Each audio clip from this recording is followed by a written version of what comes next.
Mark Graban and Jamie Flinchbaugh are two guys drinking whiskey while chatting about lean ideas, experiences, and news. Let's hope they hold their liquor because they're not holding back on sharing their opinions. It's time for Lean Whiskey, Lean Talk with a Fun Spirit.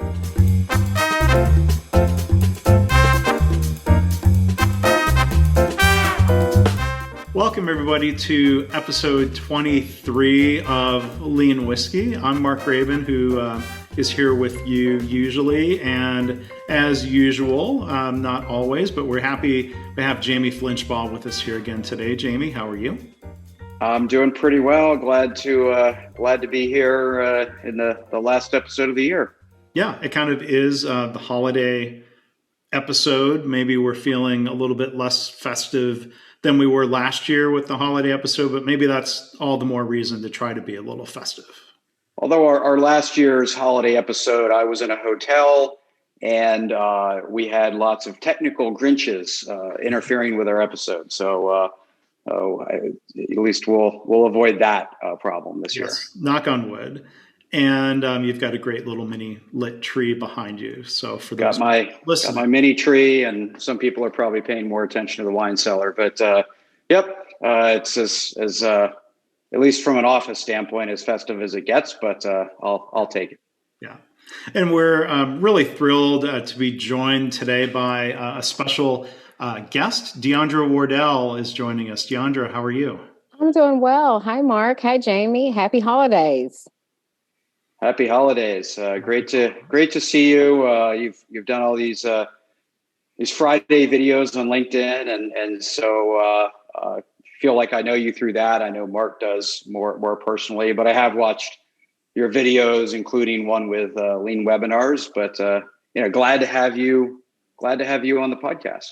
Thank you. It's good to be here. And Jamie, I follow your work. You're doing amazing things in the lean space, and I have to compliment you. You're light years ahead of me with the holiday decorations. I've yet to put up anything, so I may need to borrow your tree.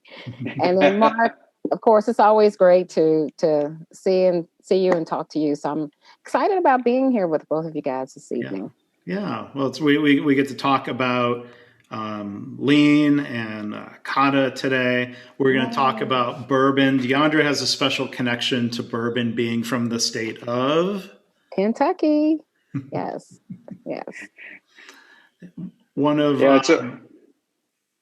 what, Jamie? Always.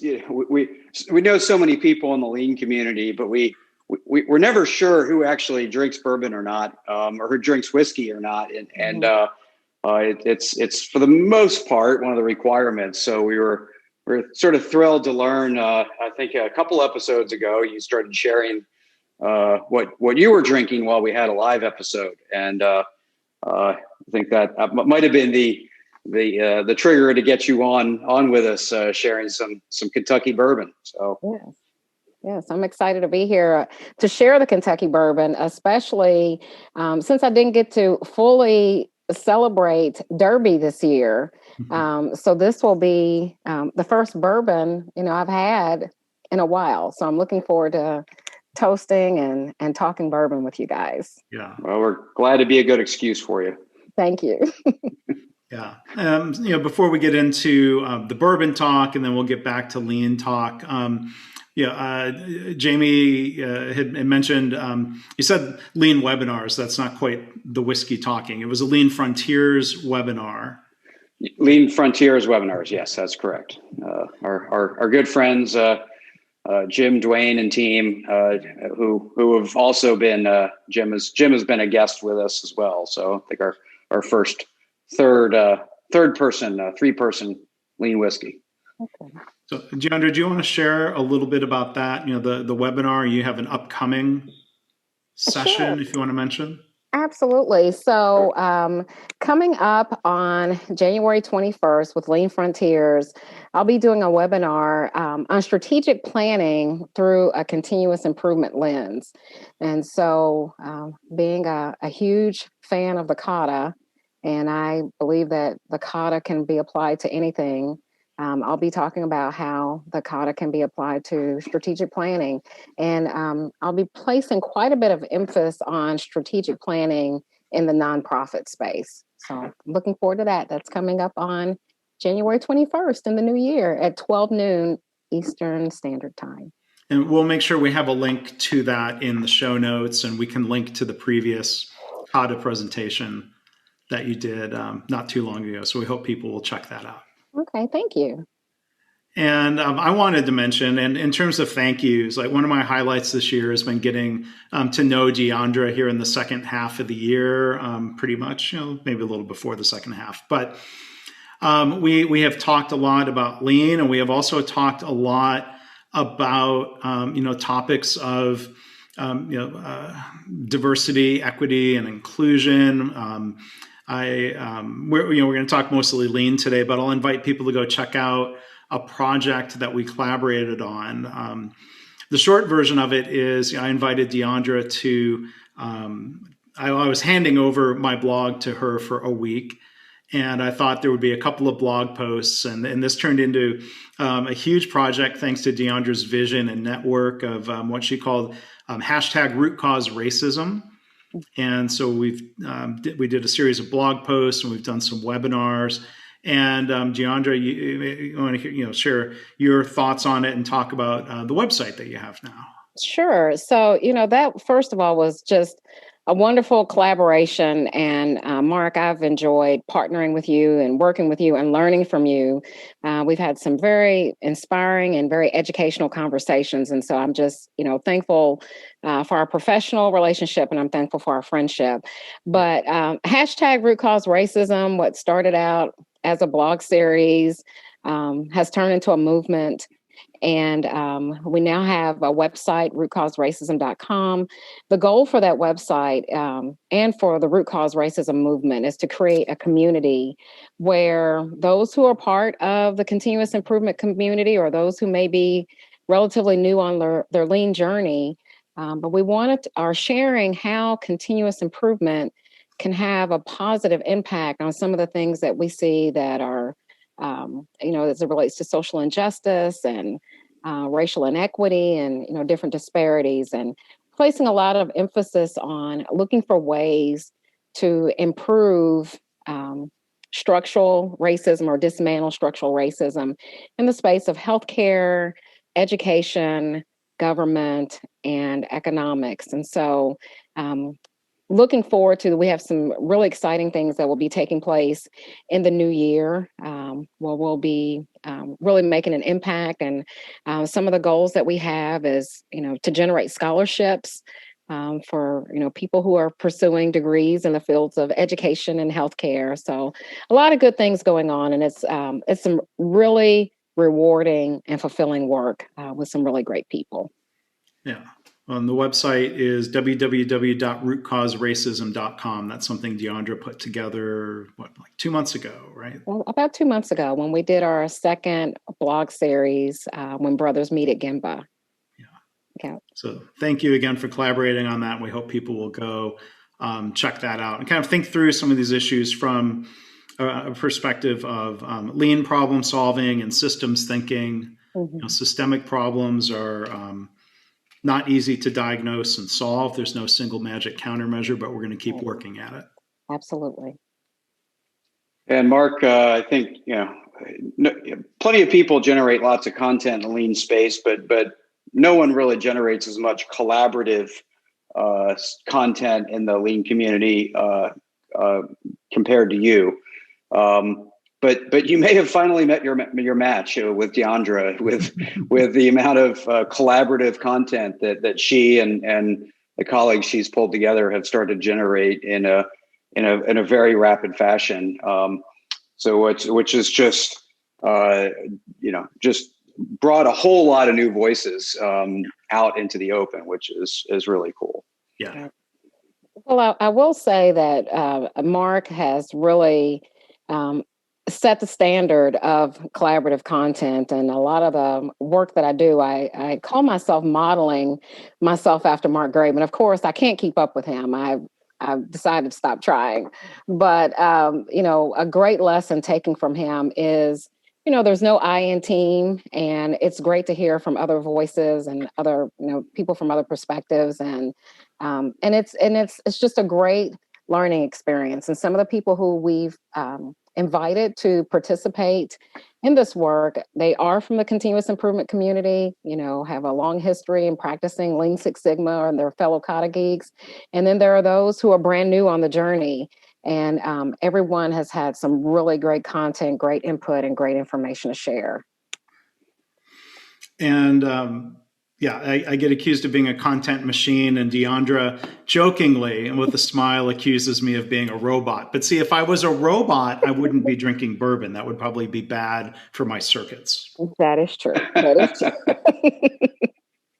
So there you have proof, Deondra. Okay. That's one data point. It does compute. Right? Yeah. So before we talk about whiskey, and we're kind of bouncing back and forth between serious topics and fun topics here, I wanted to take a minute here just to have a moment of reflection in honor of somebody that we've lost this week in the lean community. And he's somebody I had the honor of learning from, and I consider him a mentor, and that is Norman Bodek. He passed away. He was 88 years old. And I never heard him talk about retirement. And he was working up until the day before he passed suddenly. Of all the things to appreciate about Norman, I only wish to have half as much energy and curiosity as he demonstrated well into his 80s. I've known him for maybe almost 15 years, and he was not slowing down at all. So I just want to take a minute to remember Norman and just have a moment for him. Well, and you talk about people who have, generated collaborative content, right? I mean, he had numerous co-authors along the years, but perhaps more importantly, brought voices into particularly the American community in great volume, right? Some of the most important authors in the lean community, he published and translated and brought them into the United States, and those books that he put so much energy into bringing out in the open was in many ways the fuel, right? We didn't have a lot of, certainly before there were blog posts and YouTube. So this was the fuel that allowed the spread of lean early on. Yeah. I mean, these were the books that were translated, from Ono and Shingo. And this was before the word lean was coined by Womack and the other researchers. And this is before Jeff Leiker and his books. It was before Mike Rother. And everyone else who's, continued to build on our knowledge and our understanding. And, Norman brought the Harada method to people with a lot of passion the last 10 years. Mm-hmm. Harada being another Japanese coach. He had recently met, I can't think of the name right offhand, but he had recently met a Japanese CEO coach who he was very enamored with. And, Norman had a gift for finding ideas and people, and then really enthusiastically helping share those people with the world. Mm-hmm. What I remember and appreciate and respect most about him is just his philosophy and his demonstration of respect for people.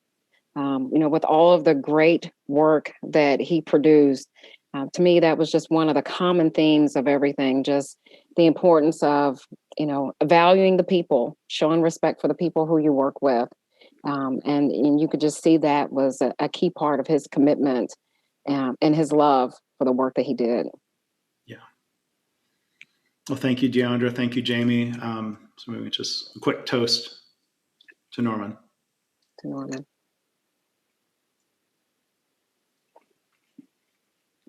So we are having that little sip, and we're toasting Norman.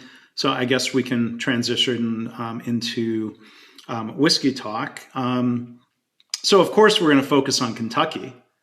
Absolutely. Deondra, as our guest, it would be rude not to, right? Yes. Since she you're probably wonders why we call it lean whiskey if we had other states and countries even represented. Since she represents Kentucky so well. Go ahead.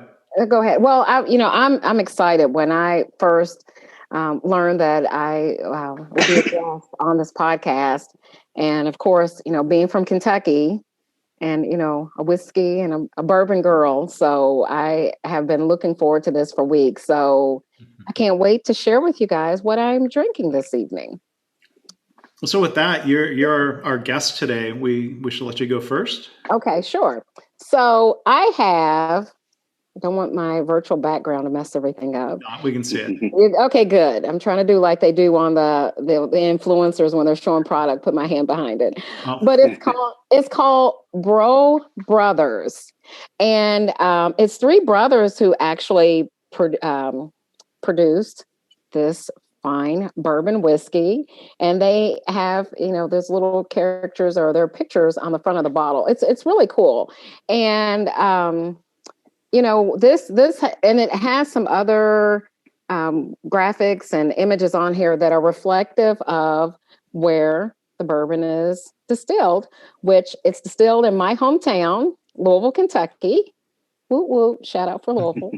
And it is the first Black-owned distillery in Kentucky, and like I said, it's based right in Louisville. And what I think is neat, the name of it is sort of a play on the brothers' last names. They're actually three brothers, the Yarborough brothers, and so they call it Brough Brothers, and it's really neat. So this came heavily recommended from my brother-in-law, who just has the best taste and everything as it relates to bourbons. And I said, I want a good bourbon. And he's like, this is the perfect one. So it's really nice. And that's Brough, BROUGH. And their website Correct. is broughbrothers.com. Correct. I haven't heard of that one yet. So thank you for sharing that with us. I'm certainly going to keep my eyes open for it.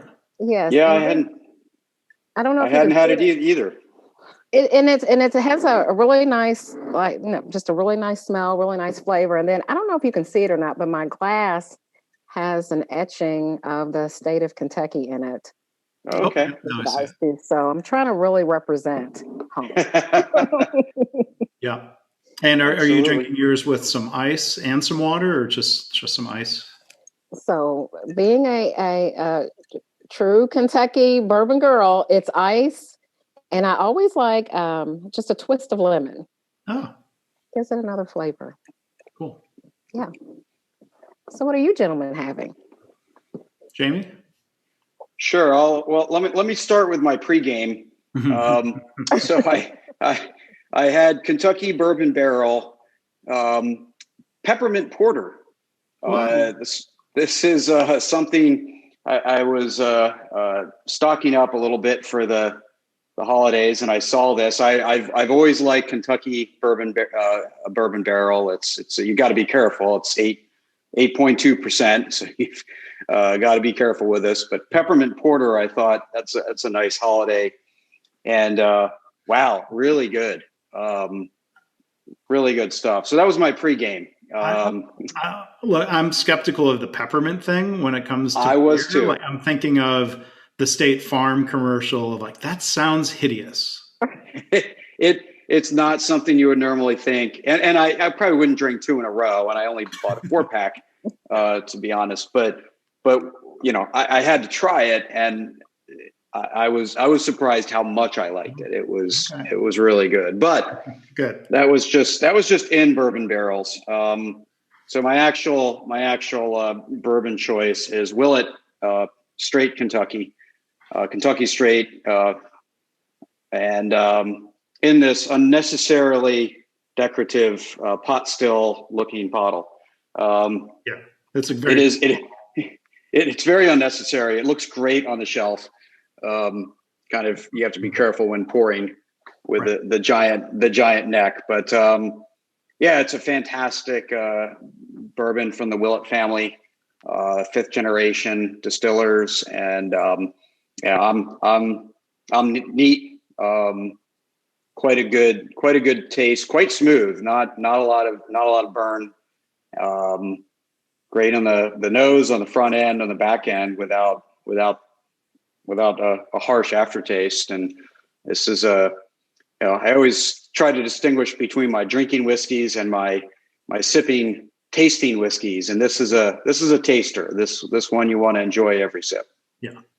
Yeah, I love Willett. It's relatively reasonably priced. I've had a chance to go visit the Willett distillery. I believe, I think it's one of the few remaining family-owned distilleries that has not been gobbled up by one of the huge conglomerates. I mean, there are startup, privately held, smaller distilleries. It's off in the other room. I've got a bottle of the Willett Family Reserve Rye, which I have that as well, and it's quite good. Pretty hard to find, and I suddenly started finding it on the shelves here in California. So I snapped up a bottle and have really been enjoying that. So back in Texas, I've got a 175 of the Willett bourbon, and it's still shaped like that. And it's like pouring out of like a really difficult to handle wine decanter, because it's just, it's a very heavy base and a very long neck. Found that at a store a couple years ago and snapped that up, but not just for show, like drinking it. No, absolutely. But you have to be careful about how you arrange your bottles, because it takes up a lot of space with the big base, but worth having on the shelf.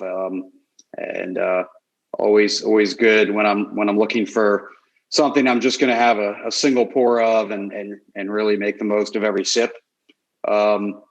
Probably along with Glen's Creek, this is one of my current favorites in terms of taking my time with. Yeah.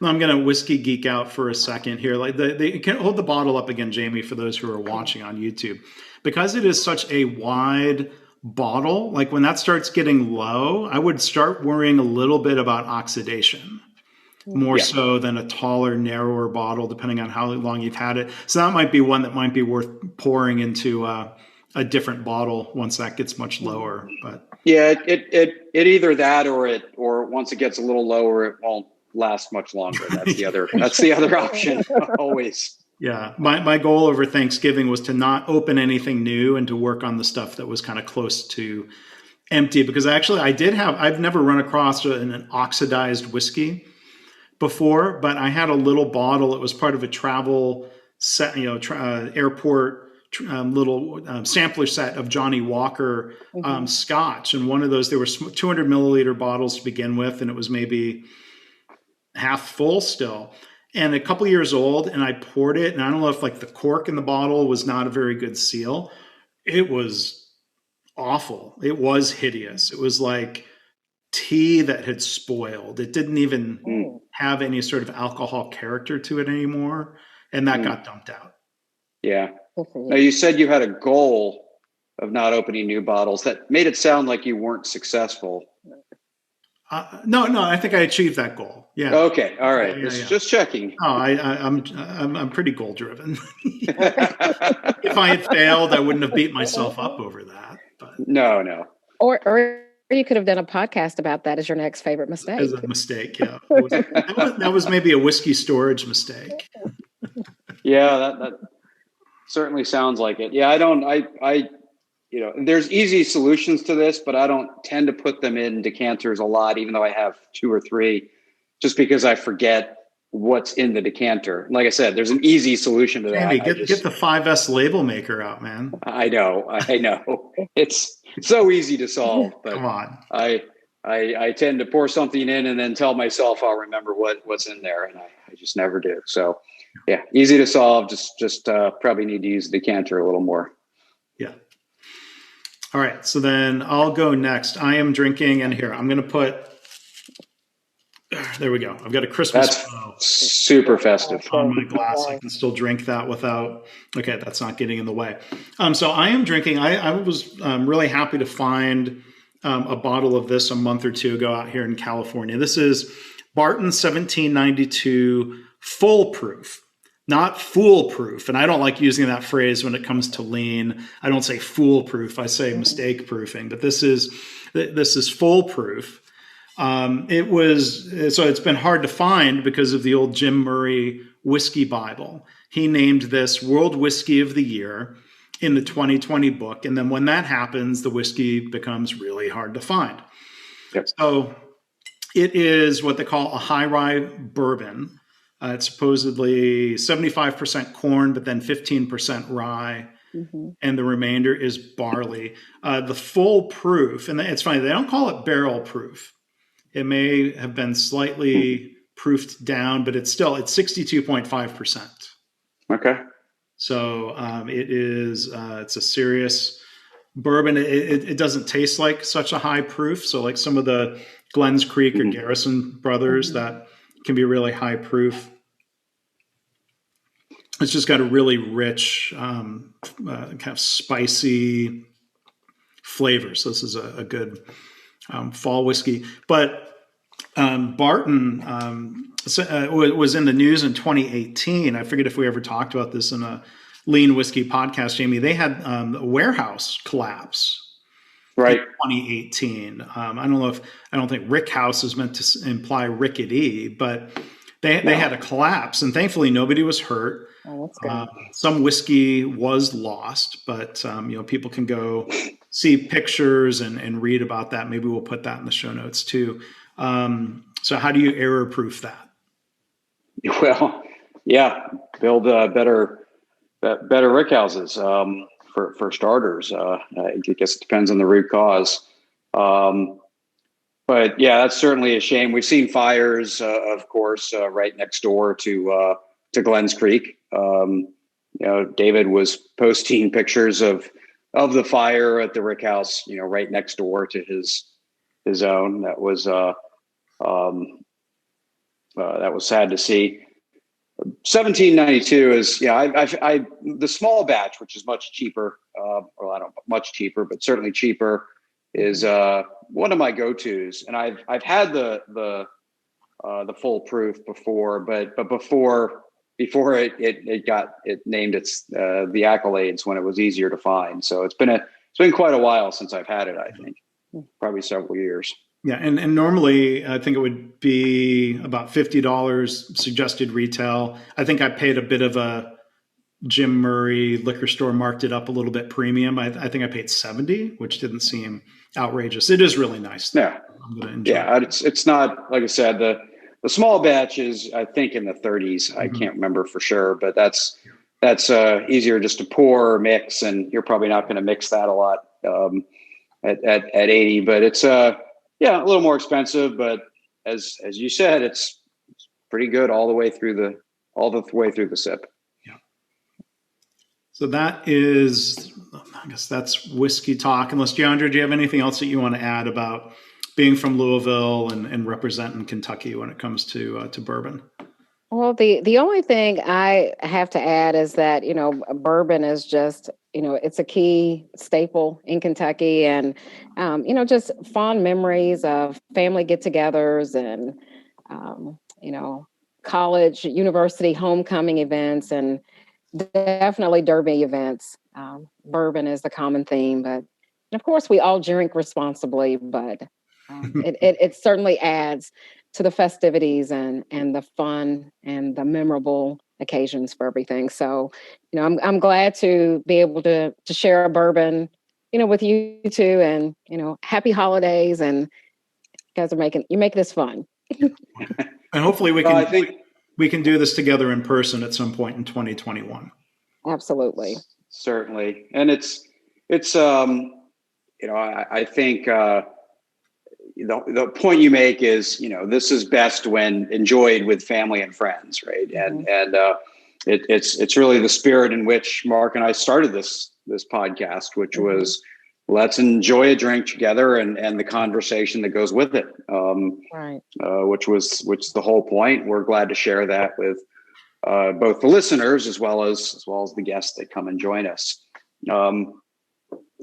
So in the spirit of the conversation that goes with it, right? This is still Lean Whiskey, and so we wanted to get into some lean topics.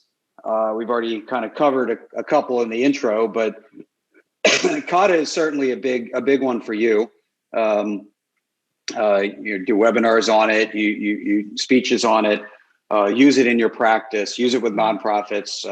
Really cool. So we We grabbed an article on Kata from lean.org, our friends at the Lean Enterprise Institute. Improve continuously by mastering the lean kata, and seemed like a good topic for us to talk about in terms of, we're not going to turn this into an educational, step by step on kata. For that, go watch a webinar. Right. But talk about some of the lessons and some of the key points in which kata is experienced from different perspectives. And we should mention also maybe the article was co-authored by Rose Heathcote and Daryl Powell.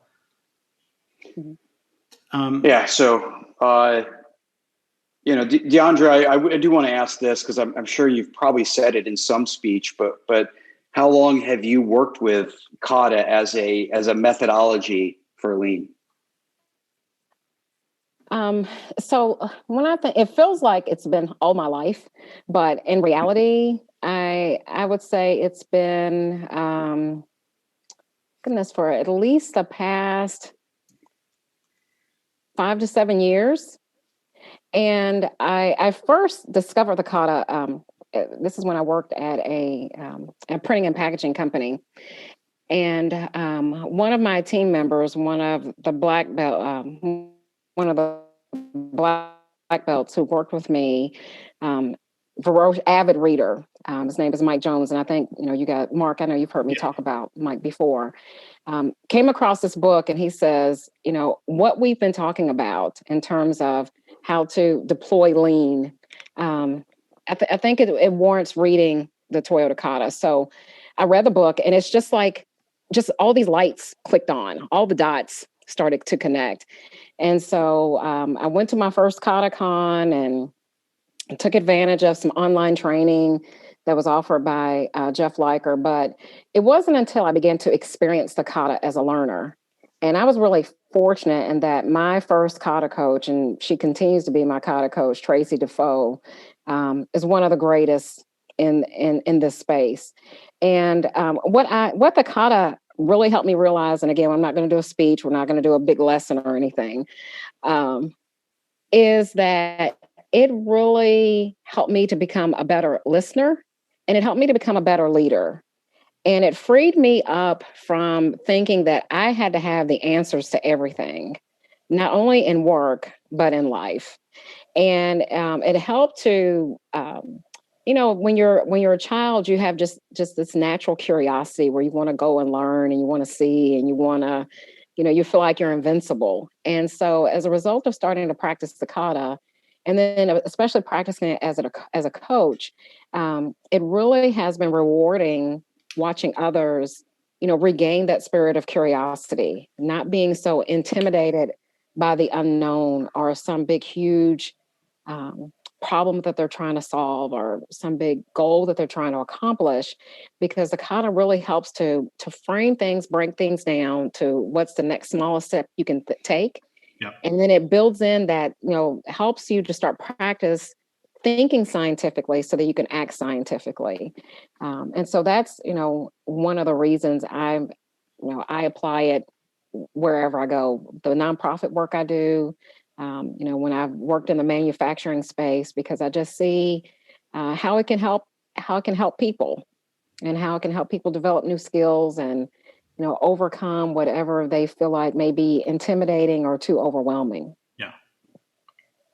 I mean, that's the key, the people development that comes from coaching people through problem solving, through their own problem solving. Right.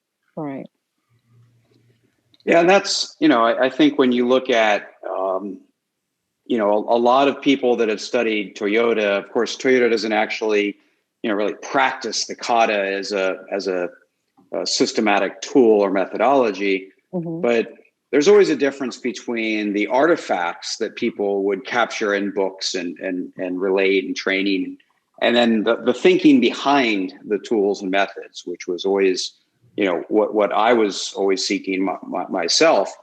And those have been articulated and through different mechanisms, different perspectives. And this was, simply one way to articulate the thinking behind the tools and artifacts, right? The problem solving thought process and the, fundamentally, I always believe that lean is mostly about problem solving, and coaching is mostly about problem solving. And so this is a way to stumble into the unknown, but with structure, with guidance, and with purpose. So they in this article, which was, it's always nice to see people take these things and try to build as a framework, and this is certainly what this article was meant to do in part.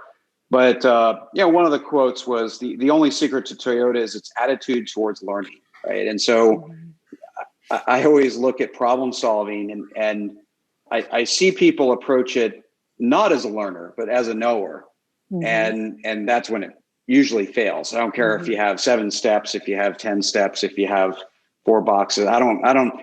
None of that matters as much as, are you approaching behaviorally problem solving as a learner? And lean as a learner, just approach your improvement as a learner. So, this was something that always appealed to me, early on when we were even starting the journey almost 30 years ago at Chrysler. We were simultaneously launching the Chrysler operating system. We also happened to be engaged with the Society of Organizational Learning. And in some ways, the work was disconnected. But I was really seeking ways to find how it connected. The Society of Organizational Learning was all about a learner's mindset, but was really weak on the practical application and the what are you going to do with it. Whereas lean was, especially back then, way too tools and application oriented and not learning oriented enough. And we've come a long way in the last 25, 30 years of the understanding of lean. But that attitude towards learning was, I think paramount to what distinguishes their problem solving from what many practice it as. Yeah, and I was just going to add that quote that Jamie read about the secret to Toyota and its attitude toward learning. That was Isao Yoshino, who worked for Toyota almost 40 years. And I'm going to hold up the book that Katie Anderson wrote with a lot of the lessons and stories from Mr. Yoshino, the book Learning to Lead, Leading to Learn. I recorded recently, it's going to release in January, an episode of My Favorite Mistake with Katie and Mr. Yoshino. He told a story, it's in the book, about making a mistake early in his days at Toyota and how that culture, and the reaction of his leaders taught him that learning had to take priority over blaming or shaming or punishing, when it was an honest human error. I think that's an important part of the learning dynamic. It's incredibly important to the learning dynamic. And, Rose had several memorable quotes in the article. So I'm glad that you're going to share the link to that article in the podcast notes. But, something else that stood out is 2 things that she said that stood out. Talking about preparing the learner for the extraordinary as they progress from known to known, versus facing the unknowns and over unknowns. And then she talked about, solving complex problems requires reflectful, insightful questioning. And, I think that's one part of the Toyota Kata that I appreciate the most, that, you have a starter kata, and that's teaching you the pattern, teaching you the steps. You have your 5 question card, the questions that you ask, but that's just a way to get started. And ultimately, as a learner, you want to test what you think those unknowns, you don't want to be intimidated by them. You want to go and figure out whatever it is. Well, what is it that I don't know? Well, how is it that I can learn? Who do I need to contact? What article do I need to read? What experiment do I need to run? And even as a coach, the coach doesn't have all the answers. The goal of the coach is to get the learner to think, and to think deeply and not be so sure about what it is that we think we know. And so, as I was reading through that article, it just took me back to a number of coaching cycles that I had with Tracy, that, we would start with a coaching card. And when we got to question 3, and I sometimes don't think enough emphasis is placed on that question. And that's where you're asked about, what are the obstacles that are preventing you from reaching your target condition? And then, you dig a little deeper to find out what happened during your last experiment. And it ends with, well, what did you learn?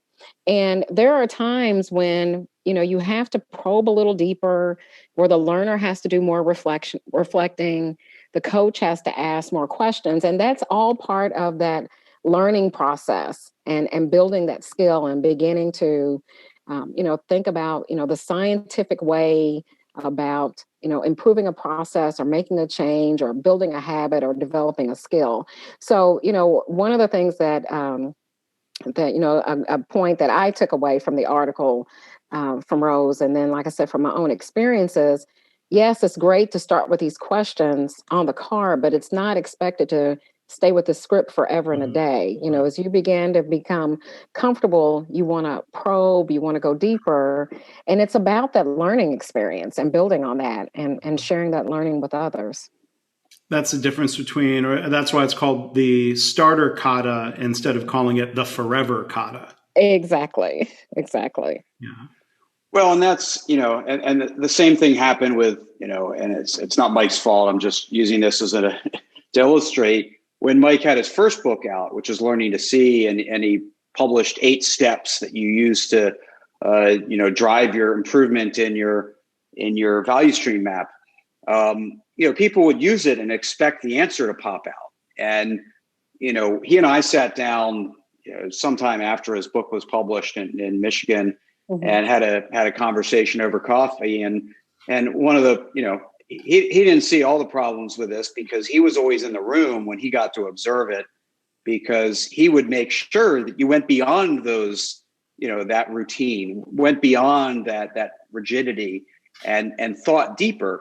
Right. And so when people took it as, oh, this is the recipe, that's when they failed. And it's the same thing is true with questions. They don't always pop out the magic answer, but they start your thought process of how to ask good questions. Mm-hmm.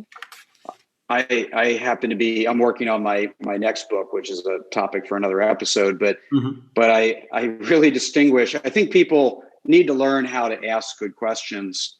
Because I'll watch many leaders that I coach and they'll start asking questions because questions means I'm coaching, but they're really advocating points, disguised as a question, or just seeking information, none of which are coaching questions. And so I really like to distinguish between guiding questions, which are questions that help people figure out their next step, and then reflection mm-hmm. questions, which are questions that help them learn from it. Mm-hmm. And there's 1,001 different questions you can come up with in each bucket, and that's why the questions of the starter kata will never be enough. Mm-hmm. But it is putting you on the pathway to learn how to ask better questions from an improvement standpoint and a learning standpoint. Yeah. Absolutely.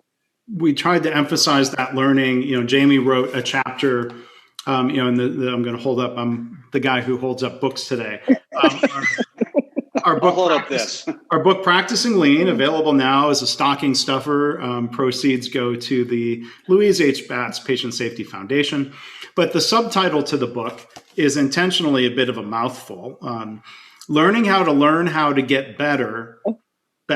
Right. So it's not just learning how to learn, it's learning how to learn better. It's learning how to improve better. And, I think that embracing that is more difficult than asking a consultant that's just come in and tell me how to do it. Mm-hmm. Give me the improvement cookbook and we'll follow it. I'm like, well, okay.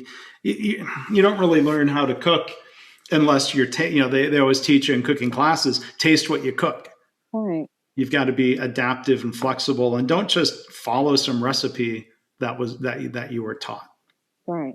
So I don't have a book to hold up, but I do have one of my journals where, I capture a lot of thoughts around, different things around, as I'm reading books and different things about lean thinking and scientific thinking. And of course, like I said, the Kata is near and dear to my heart. Yes. So, but, Mark, that analogy you just used about cooking, sure, there's a recipe you can follow. You can take a cooking class, but you learn by doing and having those experiences and reflecting on, I put half a teaspoon of salt and maybe I should have just put, fourth a teaspoon.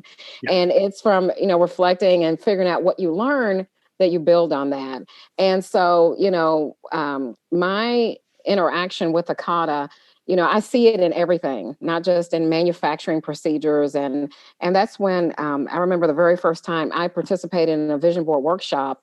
And as the facilitator was sharing the steps of how we were going to build our vision board, everything she was saying, all I could hear were the steps of the Kata.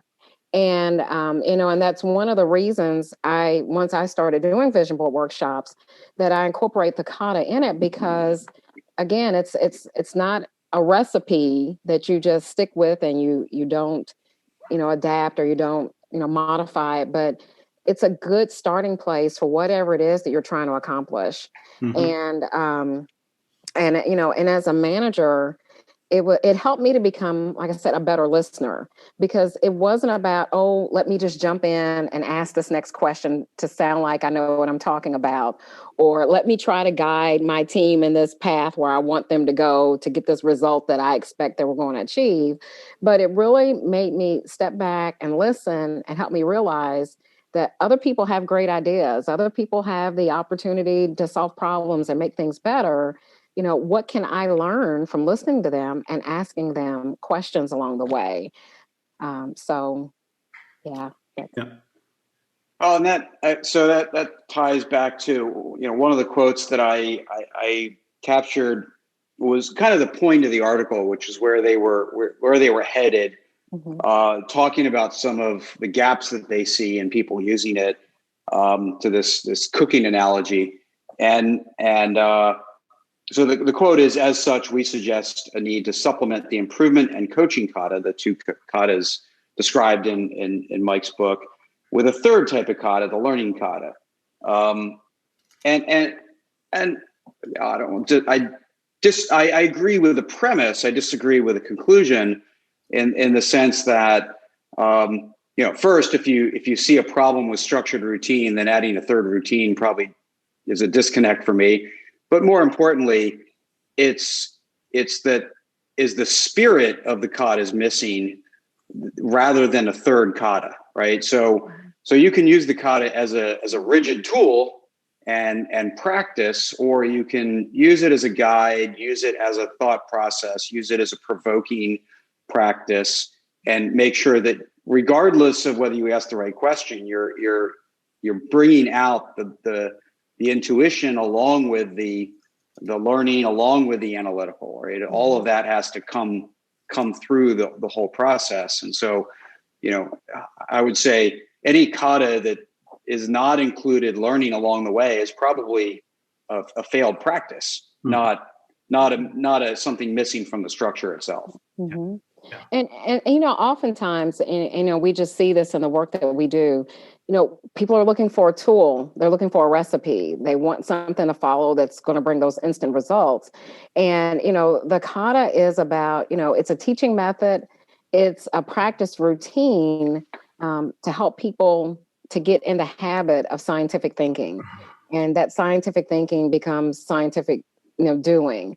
In the last organization I worked with, they were relatively new on their continuous improvement journey. And so I didn't introduce tools. I was very careful about that. I wanted them to understand the thinking. And I would start out with two basic questions. What problem are we trying to solve? Yeah. And then whatever it is we're trying to solve, well, what is our wouldn't it be great? What is the optimal condition or way that we expect this process or whatever it is, or this service we're providing, what do we see as ideal? And what I began to observe is that in meetings, that became a question that people started asking, well, what problem are we trying to solve? What is our wouldn't it be great? And it was after that, then the tool, the type of tool that was needed would come forward, and we could talk through that. And I think, just focusing more on, and like I said, getting people to think about what problem it is that they have and what incremental steps they can take to solve it, and, ask those deeper questions and the reflective questions. I think, that's what the Kata is about. Yeah. One other thing in the article, 4 simple words, and let's keep amplifying this and repeating it as much as we can. Lean is about learning. Yes. And I think too many people have associated, for one reason or another, lean with cost reduction or efficiency, and like only those things, as opposed to the learning. And like on that note, the other day, I'm also a guy who's going to plug other podcasts guy today. I had a chance to interview Hide Oba, who's one of the sons of Hajime Oba, who passed away also a month or so ago. The famed, he was often referred to as Mr. Oba, guy from Toyota. Was pretty legendary for working in the U.S. and beyond. And his son, who worked with him in basically lean operations management, TPS practice. I'm paraphrasing a bit, but the spirit of what he said was that TPS it's really just problem solving, identifying problems and working towards solving them in iterative ways. Mm-hmm. And it's powerful. Mm-hmm. It seems too simple to be powerful, but. Well, and that iterative part, I think, is, what's important from a learning standpoint. You take A3, which has the same problems as a Toyota copied methodology, where, I'll see people start in A3 and they write down everything they already know.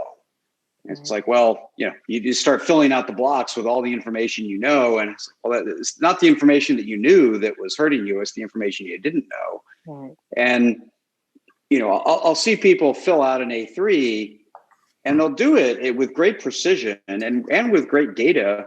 But what I'll notice is, and this is always what one of my indicators is, they go through from step A to Z straight through.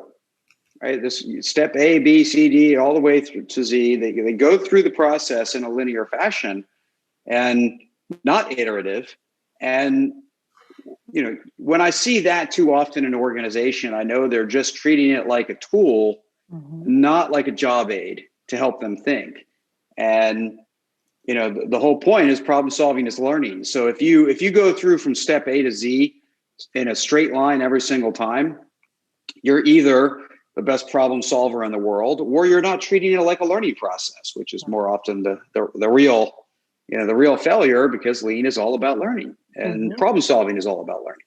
Mm-hmm. And our friend David Meyer, from Glens Creek, he's a whiskey making problem solver, as he's iterating and experimenting and learning. And he got that from his time at Toyota.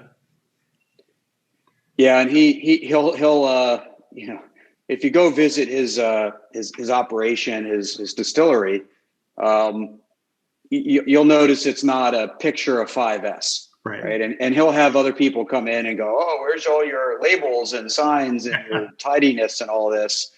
And it's really a 2-person operation. It really is, a true startup from a distillery standpoint. But it's like, well, what problem would that solve, right? It's that's his response is people.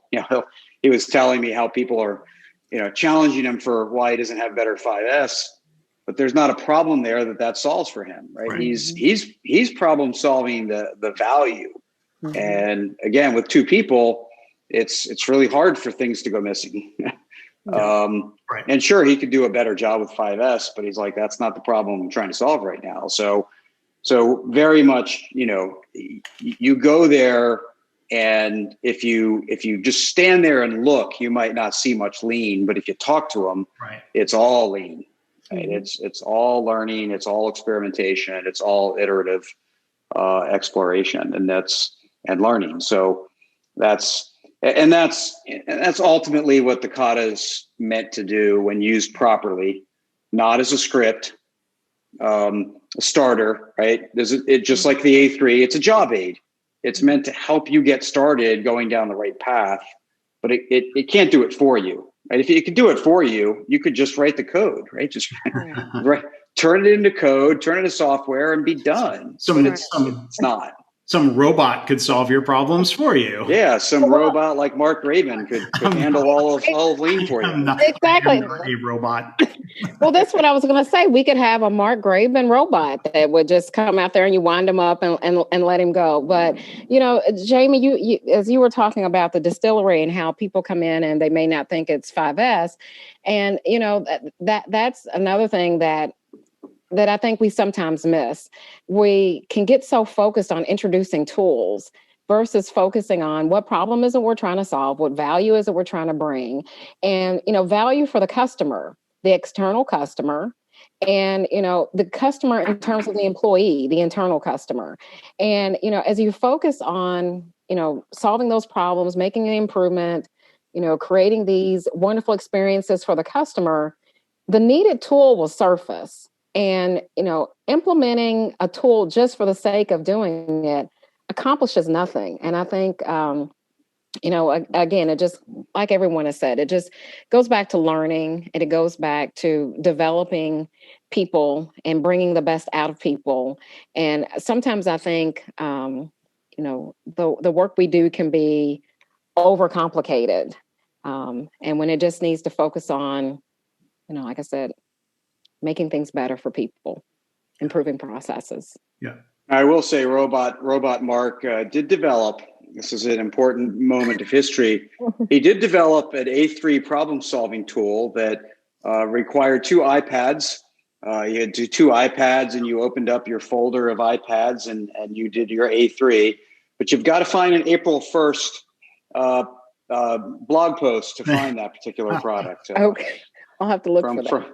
From several years ago. Yeah, that was. I wasn't in the mood to do an April Fool's joke this year, but yeah, I've got a tradition of that on the blog. It was an A3 app that. Maybe we'll link to that in the show notes. We'll have to. That was back in 2011, where now like you wouldn't need double iPads. Like an iPad Pro is enormous, right? The big one. But still not A3 size though. You probably need two iPad Pros to get proper A3 size. Maybe. But, that was a fun. I had a little robotic coach that would yell at you for jumping to solutions. Now, look, you could create an algorithm for that where, like, if you had this digital A3 and somebody was literally trying to type in countermeasures before they had filled out anything about the root cause. You could throw up a dialog box and an error message. That's not the most sophisticated coaching. But when it comes down to typing a title and making sure we're not framing that as a solution, that's a little more sophisticated. And maybe you could train some AI to do that, but not me. I'm not going to do that. Well, there is a favorite quote, and I don't know if I can find it quickly, but it's from a French mathematician that really treated math, and he talked about how math was really a combination of analytical and intuition, right? And so this was a mathematician, right? This is a famous mathematician, and so we talk about being data driven, we talk about being analytical and improvement and in problem solving, but only when integrated with our intuition and our creativity. Right, you put all of that together, and that's when it's truly powerful. Mm-hmm. And then if I can add a quote while we're adding quotes, and this makes me think about you both, and I'm not just saying this because we're talking and I'm trying to gas you up or anything, but one of the things I respect about the work that you both are doing is that, of course, you're both analytical, very heavy data driven, you're the experts in your field. But the other thing too is that you genuinely care about the work that you're doing and the people you're working with. And I think that's one of the draws of why people follow you and they're interested in the work that you're doing. And, there's one quote that says, people don't care how much you know until they know how much you care. Sure. And I think that's something that, all of us should work towards in the continuous improvement space. That, we want people to know that we care. We want what's best for them professionally as they're developing. We want them to have fruitful and meaningful personal lives. And, when we focus on that, I believe the other things will come that will, be the drivers and the goals that we have in business and make sure that our customers are delighted with our products and services. I thought the quote was, "It doesn't matter how much you know, but people want to know how silly that you'll be with April Fool's." That's not. That's the other quote. That's the other quote from the robot series of quotes. Yes. People don't care how much you know as long as you're right. Well, so speaking about caring about our listeners, it's probably a good time to start to head towards wrapping this episode up. So we respect their time as well. We have a listener question that we keep kicking down the road, Jamie. We'll get to it. Yeah, we'll have 3 new listener questions. Maybe we'll do a whole episode of listener questions by then. So. Yeah, but probably time to wrap up and move on to our fun closing question. Yeah, so that question is, beyond whiskey, what's the best thing you've had to drink recently, Jamie? Yeah, but besides my bourbon barrel peppermint porter, so I used to, especially in the winter, I always used to be a Bailey's Irish Cream person, and my wife took her father and they went to a liquor store to pick up some things for, I don't remember why. But she came back with 5 Farms Irish Cream. And, Bailey's I can get on my Delta flights that I used to be on all the time. Great early morning starter. I was just going to ask, were you that guy? Were you that guy on the 7 a.m. departure that was having a Bailey's and coffee? Only on the way home. Okay. But this 5 Farms Irish Cream was quite good. Way better than Bailey's, quite frankly. And I'll have to make sure I get some more. It's a great nightcap. It's a great I'll say brunch drink maybe. But I'll definitely be looking forward to getting more of this 5 Farms Irish Cream. I'm not sure how small batch they are. I mean, it's called small batch, but I'm not sure exactly. They're definitely smaller than Bailey's, but very, very, very good. I mean, I would, if I could, I would rather drink, I've had before, Buffalo Trace Whiskey Cream, which is made with bourbon. I have nothing against Irish whiskey, but the Buffalo Trace product is really good if you can find it. And like some of the local Texas distilleries, not Garrison Brothers, but others from the Dallas area do their own whiskey cream. And you can even make your own at home. You can find a recipe online and you can make sure that, there's no chemicals in it. And I don't mean to slander any producer anywhere of any product. I'm not saying there's chemicals in it, but you can know for sure that there's not. And this is why we don't get sponsors. Yeah, we take our criticism seriously. So maybe I will have to try making my own. I'll just have to figure out what whiskey to use. That's probably going to be the toughest choice. So this is your holiday science project. I was going to talk about a cocktail that I had the other night. My wife and I try to support some restaurants by doing takeout once, maybe twice a week. And one of the LA restaurants that we did takeout from had the option of cocktail pairings to bring home and do the final assembly of the cocktail. And they had a drink called, I'll apologize to our Kentucky guest, Deondra. It was called Meet Me in Tennessee, which had a Tennessee rye whiskey. It had a spiced ice cube. So I don't know exactly what was in. It was a tall cylindrical ice cube that had a lot of fall, winter spice. There was egg white. I think there might have been a little bit of apple cider in there, or it was just the spice.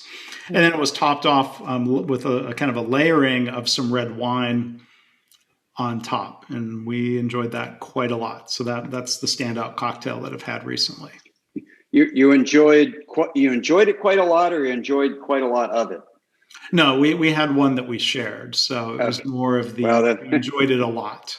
And I don't know if that's one I don't know if I could recreate. Like I can make a good Manhattan and other base cocktails, but I don't know the recipe for this one. Sounds complicated. Yeah, it was delicious. Good. So recently, what did I have that was good? So I've represented my home state with my bourbon. So I'm currently a resident of Indiana. I live in Indianapolis, and there's a winery here called Cooper's Hawk. And so recently I had a glass of their wine, the Sweet Red, and it was delicious. So I had it with dinner, and I really enjoyed it. Yeah, good. It's good to drink something that's not whiskey or not bourbon occasionally. Yes. Yep. And I'll tell you those I'll say neighborhood, but local wineries anywhere in the country are really getting better and better. Really not just producing wine because they can, but taking their grape growing seriously and their production seriously. And so, I have multiple in my, I'll say, backyard, and it's nice to, we talk about buy local. Right. Doesn't always apply to alcohol, but it's nice when it does too. It does. Right. My local wine in California beats your local wine. I won't argue with you. And it also beats the local wine in Texas. So. Yep. No, maybe not LA wine, but California knows what they're doing. Yeah. No, California knows what they're doing. Yeah. Final question. This is more of the short answer phase. Eggnog, yes or no? And if yes, how?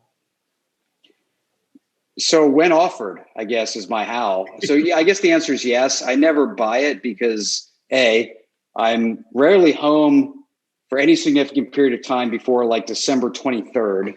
So I don't, and nobody else in the house will drink it. So I never buy it. So I'll say, sure.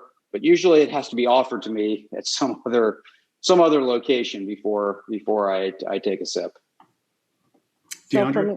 So eggnog, absolutely, and it's it's a family tradition that we look forward to. In my adult years, usually at Christmas, my mom and we have a big slumber party together, and part of that includes eggnog, and it's just eggnog out of the carton, but it's fun having eggnog with my mom while cutting up. Nice. Yeah.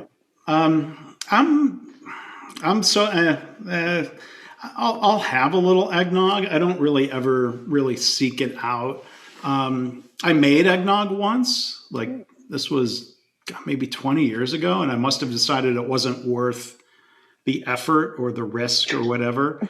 I think definitely when you say how, I do want to add some whiskey to my eggnog. I'm a fan of that. I think it's appropriate. I almost bought, maybe I should, at the grocery store today, bringing it back to Kentucky. It's a pre-made eggnog from Evan Williams, which is one of the famed bourbon distilleries in Kentucky. I don't know.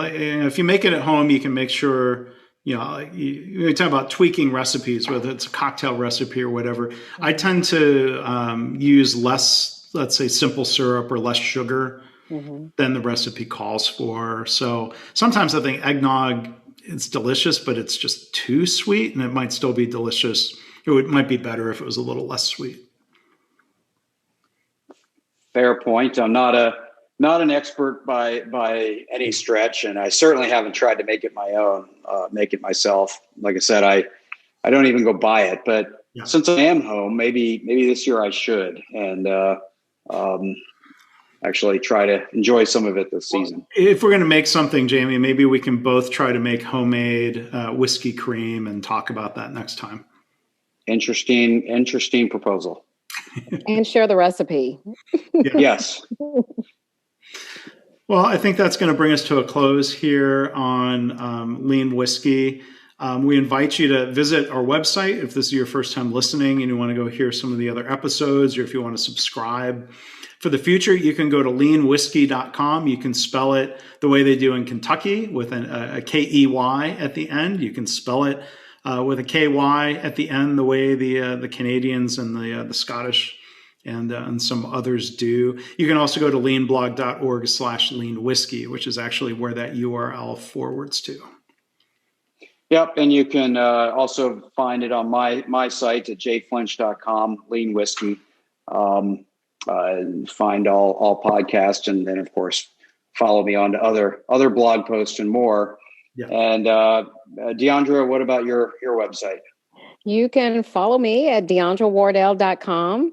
And then for the work we're doing and bringing, equity for all, you can follow us at rootcauseracism.com. Thank you for mentioning that website and that ongoing work again, Deondra. Please do look for Lean Whiskey on Apple Podcasts, Spotify, Google Podcasts, wherever you tend to find podcasts. And absolutely, please rate us, review us, subscribe, forward the post to your friends. We certainly love reaching new people, and these are the many ways in which that whole process has helped and helps other people find our podcast. And they can fast forward through the whiskey part if they don't want to hear that. I don't know why they would want to do that. But Deondra, thank you so much for joining us and sharing some of your passion for Kata. I don't think you used the phrase Kata geek today, did you? I'm sure I did at least once. I always use that Kata geek. If nothing else, I refer to Tracy Defoe as a Kata geek. So we can be Kata geeks, lean geeks, whiskey geeks. Mm-hmm. It's all good. So thank you for being here. Jamie, thank you for doing this again. Always appreciate it, and look forward to doing more of these in 2021. Absolutely. Fantastic. Cheers and happy holidays. Cheers. Happy holidays. Happy holidays. Here's to safe and healthy holiday for everybody. Absolutely. For everyone. And I perfectly paced myself to finish my whiskey right now. Well, I could do that too if I really wanted to, but I'll take my time with these next couple of sips.